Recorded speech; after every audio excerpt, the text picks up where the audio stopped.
কালিয়াচক থানার শ্রীরামপুর বাহাদুরপুরে আগুনে ক্ষতিগ্রস্ত দুটি ফ্যাক্টরি পরিদর্শন করলেন দক্ষিণ মালদার কংগ্রেস সাংসদ ঈশা খান চৌধুরী। সঙ্গে ছিলেন কালিয়াচক ১ নম্বর ব্লক কংগ্রেস সভাপতি মিজানুর রহমান মিয়া সহ কংগ্রেস নেতৃত্ব। বৃহস্পতিবার বিকেলে গোটা এলাকা পরিদর্শন করেন এবং সাধারণ মানুষের সঙ্গে কথা বলেন। বুধবার বিকেল ৪টে নাগাদে অগ্নিকাণ্ডের ঘটনাকে ঘিরে ব্যাপক আতঙ্ক ছড়ায় মালদার কালিয়াচক থানার শ্রীরামপুর ২ নম্বর গ্রাম পঞ্চায়েতের বাহাদুরপুর এলাকায়। জানা গেছে, বাহাদুরপুর মোহাম্মদ মিয়া হাই মাদ্রাসার পাশেই রয়েছে দুটি তুলোর কারখানা। বুধবার বিকেল ৪টা নাগাদ শর্ট সার্কিট হয়ে হঠাৎ করেই ওই কারখানায় বিধ্বংসী অগ্নিকাণ্ডের ঘটনা ঘটে। সঙ্গে সঙ্গে স্থানীয়রা ঝাঁপিয়ে পড়ে জল ঢেলে আগুন নেভানোর চেষ্টা চালান। পাশাপাশি খবর দেন মালদা দমকল দপ্তরে। খবর পাওয়ার প্রায় ১ ঘণ্টা পর দমকলের একটি ইঞ্জিন ঘটনাস্থলে পৌঁছায় এবং দমকল কর্মীরা আগুন নেভানোর কাজে হাত লাগান। রাত্রি ১১টা পর্যন্ত আগুন নেভানোর কাজ চলে। পাশাপাশি দুটি তুলোর কারখানা পুড়ে ছাই হয়ে যায়, ফলে কয়েক লক্ষ টাকার ক্ষয়ক্ষতি হয়। স্থানীয়দের অভিযোগ, দমকল দেরিতে এসেছে, সময় মতন আসলে ক্ষয়ক্ষতি অনেকটাই কম হতো। এলাকাবাসীরা কালিয়াচকের দমকল কেন্দ্র গড়ে তোলার দাবি জানিয়েছেন সাংসদ ঈশা খান চৌধুরীর কাছে। সাংসদ ঈশা খান চৌধুরী বলেন, আমি যখন বিধায়ক ছিলাম তখন থেকে এই দাবি রেখেছি। বাহাদুরপুরের গ্রামে আমাদের শ্রীরামপুর টু কালিয়াচক ব্লকে এখানে কালকে একটা বড় আগুন লাগিয়ে হয়েছে।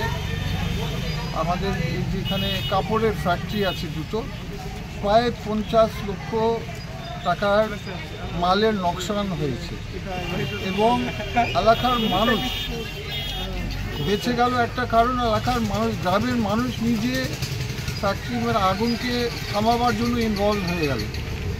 দমকল তো আগুন লাগাবার পরে, আগুন হওয়ার পরে ১ ঘন্টা দেরি করে এসেছে, অনেক টাইম লেগেছে। তাতে আমরা ধন্যবাদ জানাতে হবে লোকাল লোকদেরকে, যে ওরা লোকাল গ্রামবাসীরা অনেক স্টেপ নিয়েছে আগুনকে কন্ট্রোল করার। কিন্তু বড় সমস্যা হচ্ছে, যে আপনি প্রশ্ন করেছেন, সেটা হচ্ছে যে মাত্র এই মালদা দক্ষিণের জন্য একটা, আমাদের গোটা মালদা দক্ষিণ লোকসভা সিট একটা দমকল, এটা কী করে সম্ভব হয় আপনি বলুন? আমাদের মানিকচাকে যাওয়ার জায়গা নেই। কালিয়াচক ১ এই ব্লকটা, সুজাপুর কনস্টিটিউয়েন্সি, আমাদের বয়সটামনাগার, এত পিছিয়ে পড়ে এলাকা, বিচ্ছিন্ন এলাকা, আবার মোথাবাড়িতে, সব এগুলো তাদের একটা দমকল হচ্ছে ইংলিশ বাজার। এখন একটু জ্যাম যদি হয়ে যায়, একটু ডিলে হয়ে যায়, এরকম অবস্থা হয়ে যাবে। গোটা ফ্যাক্টরি যেমন পুড়ে গেছে। আমাদের ভাগ্যিস ভালো যে আগুনটা বাড়ি বাড়িতে যায়নি, নাহলে মানুষ হয়তো মরে যেত ওইখানে।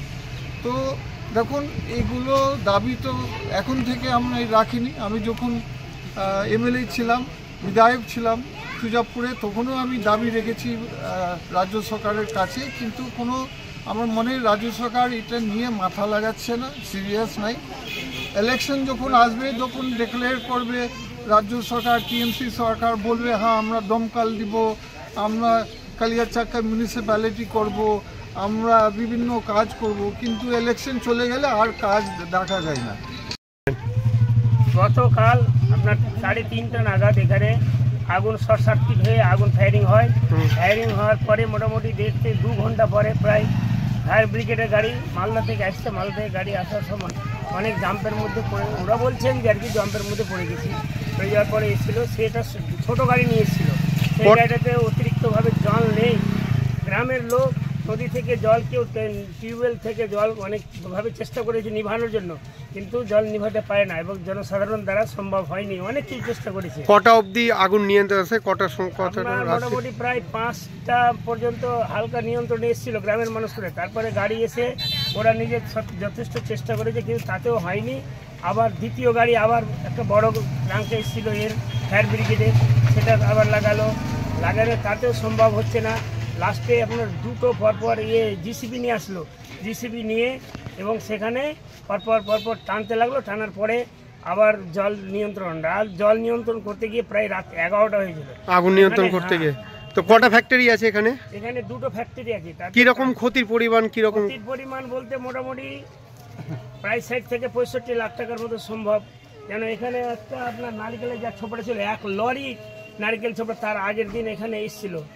সবই ওই তুলো তৈরি হতো? হ্যাঁ, না, ছোবড়া দিয়ে আমরা নারকেলের গদি তৈরি হয়, আর সে কাপড়গুলো দিয়ে বালিশ থেকে শুরু করে যা নর্মাল জিনিস যে তৈরি হয়। আপনারা কি চাইছেন গ্রাম আমরা এলাকার লোক? চাইছি যে এখানে কালিয়াচকের মধ্যে যদি ফায়ার ব্রিগেড যদি অফিস থাকতো, সেখান থেকে গাড়িটা চলে আসতো, আসার পরে এখানে আমাদের সম্ভবত 10 মিনিট কি 15 মিনিটের গাড়ি এসে চলে আসতো, অতটা ক্ষতির পরিমাণ অত হতো না। মালদা টুডে।